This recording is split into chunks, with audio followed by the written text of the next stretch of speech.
த ministering Angeles. இந்த ministering Angeles இல்லாமல் நம்ம யாராலுமே ஊழியம் பவர்ஃபுல்லாக செய்ய முடியாது.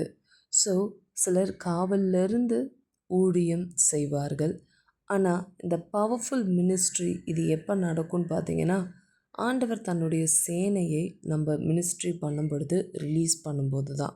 ஸோ இந்த ரிலீஸ் ஆஃப் ஏஞ்சல்ஸ் எப்போ இது நம்ம வாழ்க்கையில் நடக்கும்? மதமேறி அவங்க எப்படி ஏசப்பாவை பெற்றுக்கொண்டார்கள் அப்படின்னு அவங்க பரிசுத்த ஆவியானவருடைய பலத்தினாலும் நிழலினாலும் அதை பெற்றுக்கொண்டார்கள். ஸோ அந்த மாதிரி நம்ம மேலே பரிசுத்த ஆவியானவருடைய பலம் நிழல் இதெல்லாம் வரும் பொழுது ஆண்டவர் நம்மளை ஒன்று வனாந்திரத்துக்கு கூட்டிகிட்டு போவார், இல்லைன்னா நடக்க வைப்பார். நீ போக வேண்டிய தூரம் வெகு தூரம் அப்படின்னு சொல்லிட்டு நடக்க வைப்பார்.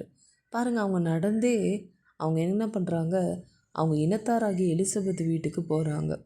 ஸோ அப்போ ஏசப்பா அந்த 40 நாள் ஆவியானவரால் தான் டெசர்ட்டுக்கு அழைத்து கொள்ளப்பட்டு அவர் என்ன பண்ணுறாரு, அந்த இடத்துல அவரை சோதிக்கும்படிக்கு சாத்தான் இடத்துல விடுகிறார்.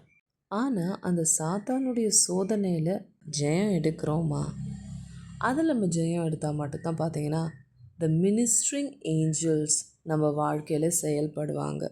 ஸோ இந்த மினிஸ்ட்ரிங் ஏஞ்சல்ஸ் நம்ம வாழ்க்கையில் செயல்படணுமா?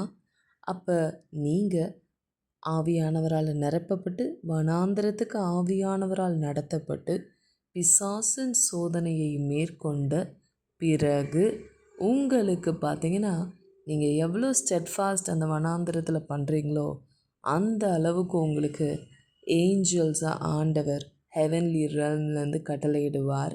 ஆமேன்.